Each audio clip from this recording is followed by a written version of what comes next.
everyone. Myself Sunil Sable, lecturer, Department of History, class 12th Arts, Arihant College of Arts, Commerce and Science, Bowdon, Pune. Somebody of today's lecture we have to discuss to be continue yesterday's remain chapter number 1, Renaissance in Europe and development of science.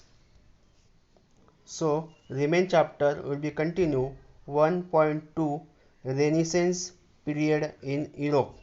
So I am first this chapter. I am first read the first chapter. Some some historians, the European Renaissance began in the 14th century and reached its zenith in the 15th and 16th century. These their centuries proved to be foundation stage of a culture based on rationalism and science. This period gave a new direction to human intellect, genius, and way of life. People got more interested in unfolding the mysteries mysteries of the universe by adopting scientific approach.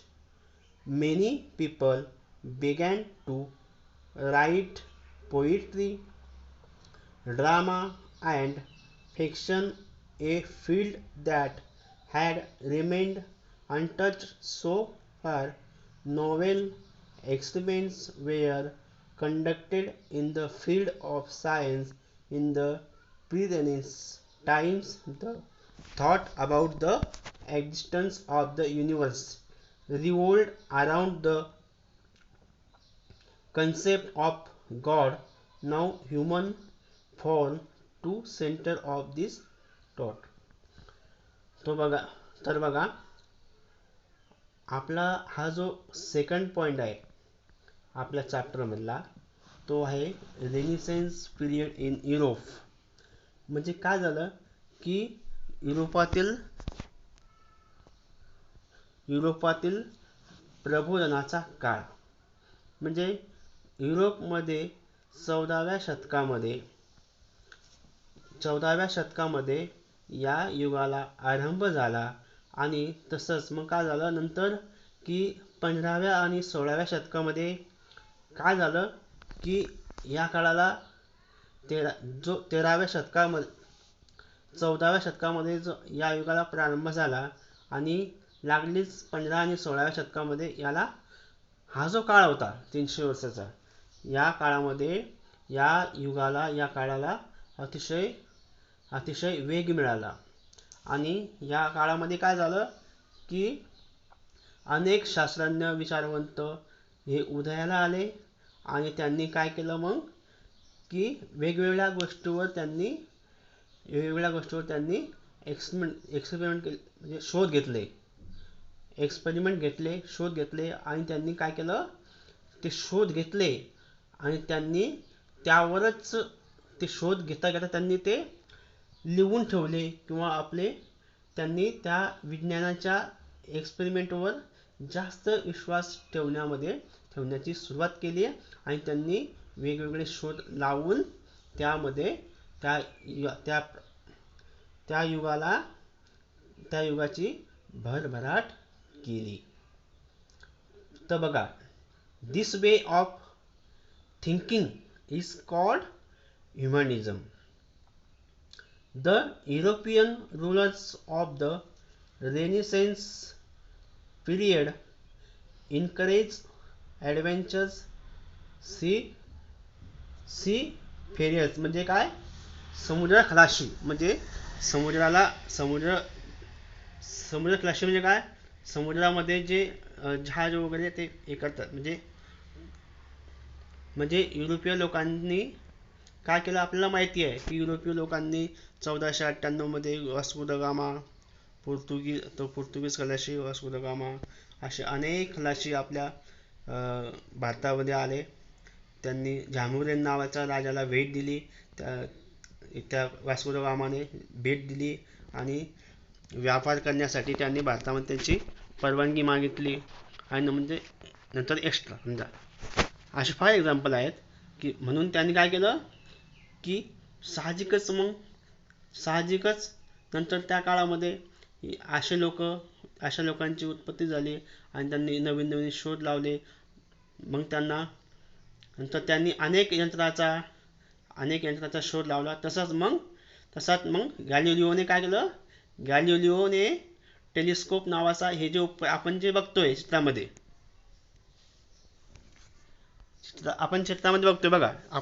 बघतोय की गॅलिलिओचा telescope, या टेलिस्कोपचा शोध 1609 मध्ये Galileo नावाच्या शास्त्रज्ञाने लावलं. बघा, the European rulers of the Renaissance period encouraged adventurous seafarers to explore distant lands. They brought back information about the plants, fruit, flowers, trees, unknown species of animals, weaponry, etc. म्हणजे काय की या शास्त्रज्ञांच्या शोधामुळे त्या युरोपियन लोकांना भारतीय खाद्यपदार्थ म्हणजे अनेक प्लांट्स, फ्लॉवर्स म्हणा, फळं वगैरे त्यांना मसाल्याचे पदार्थ यांची त्यांना ओळख होण्यास सुरुवात झाली. अनेक यंत्राची त्यांना माहिती झाली. अनेक पदार्थ त्यांना माहीत झाले. प्रिपेअर्ड बघा, next line. From the distance lands they visited in 1543, see Nicholas Copernicus told the world the center of our planetary system is the sun and not the earth.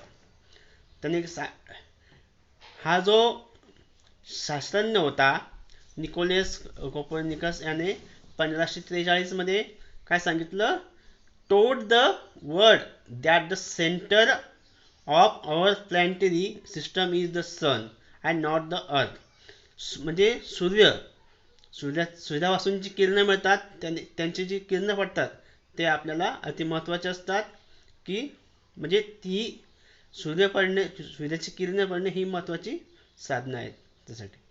तर असंच मग 1609 मध्ये Galileo prepared a more sophisticated telescope which enabled further research in the field of astronomy. The theories propounded by Copernicus and Kepler could be made possible by Galileo's telescope. This facilitated research in the field of physical science. म्हणजे या शास्त्रज्ञांनी त्या अनेक नवनवीन शोध लावले, त्यांना गती दिली आणि त्यांनी त्याप्रमाणे अनेक नवीन यंत्र शोधून काढले. त्याबरोबरच त्यांनी काय केलं, अनेक नवीन यंत्र शोधून काढले आणि त्यांच्या विविध योजनाद्वारे अनेक काम म्हणजे अनेक फॅक्टरीचे काम म्हणा, अनेक याच्यामध्ये त्यांचे काम सुरळीत झाले.